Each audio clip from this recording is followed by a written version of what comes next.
तो हिंदी प्रेमियों, आज का विषय है अलंकार। आज हम लोग अलंकार पर चर्चा करेंगे। अलंकार किसे कहते हैं? अलंकार का अर्थ होता है आभूषण। जिस प्रकार आभूषण पहनने से शरीर की सुंदरता बढ़ती है, उसी प्रकार काव्य अर्थात कविता की सुंदरता बढ़ाने वाले जो भी वर्ण हैं, शब्द हैं, है ना, उनको हम अलंकार कहते हैं। अर्थात काव्य की सुंदरता बढ़ाने वाले, काव्य की सुंदरता को बढ़ाने वाले जो है वो क्या कहलाते हैं? अलंकार कहलाते हैं वो सब। क्लियर? अब अलंकार के जो भेद हैं, शब्दालंकार,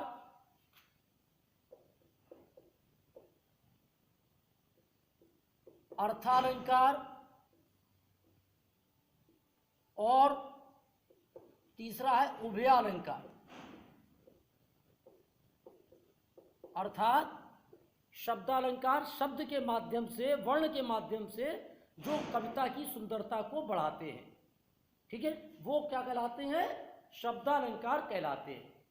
जैसे आपका आ जाता है इसमें अनुप्रास अलंकार। शब्दालंकार के तीन भेद हो गए मुख्य रूप से। पहला है अनुप्रास अलंकार, अनुप्रास अलंकार, अनुप्रास अलंकार। दूसरा हो गया यमक अलंकार, यमक अलंकार। और तीसरा हो गया श्लेष अलंकार, तीसरा हो गया श्लेष अलंकार। तो पहला होता है अनुप्रास अलंकार। किसे कहते हैं? जब एक ही वर्ण की आवृत्ति बार बार होती है तो उसे हम अनुप्रास अलंकार कहते हैं।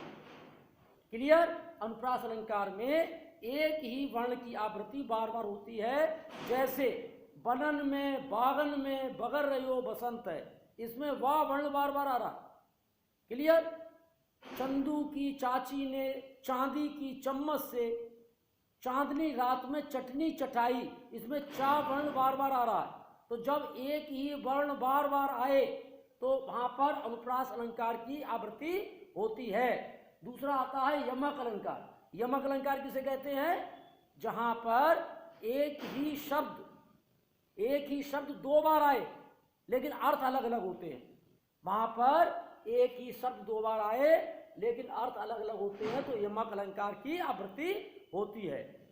जैसे कनक कनकते सौगुनी मादकता अधिकाय, कनक कनकते सौगुनी मादकता अधिकाय, या खाए बोराए जल बा पाए बोराए।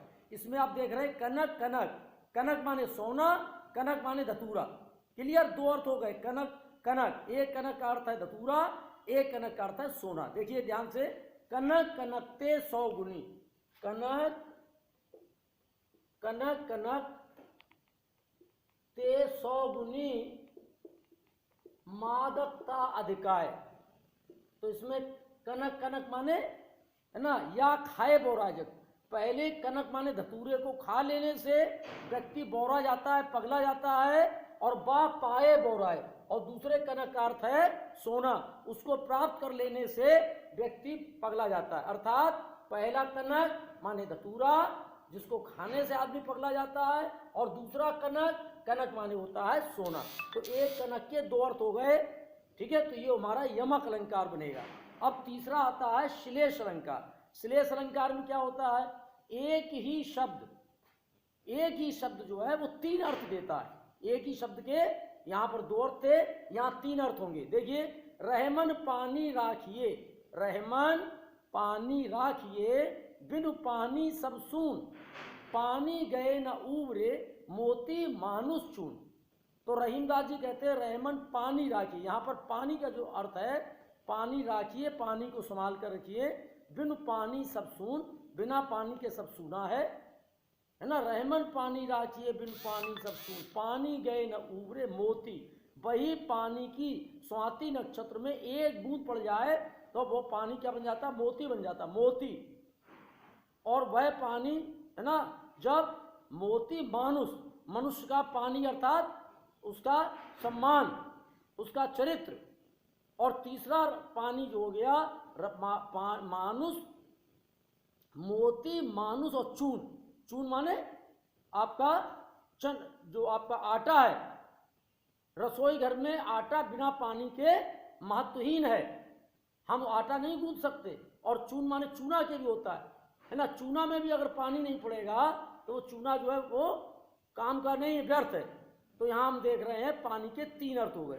तो इस प्रकार से आज हमने आपको समझाया शब्द अलंकार के 3 भेद हो गए, अनुप्रास अलंकार और आपका यमक अलंकार और श्लेष अलंकार। अब अगले वीडियो में हम बताएंगे आपको अर्थालंकार किसे कहते हैं।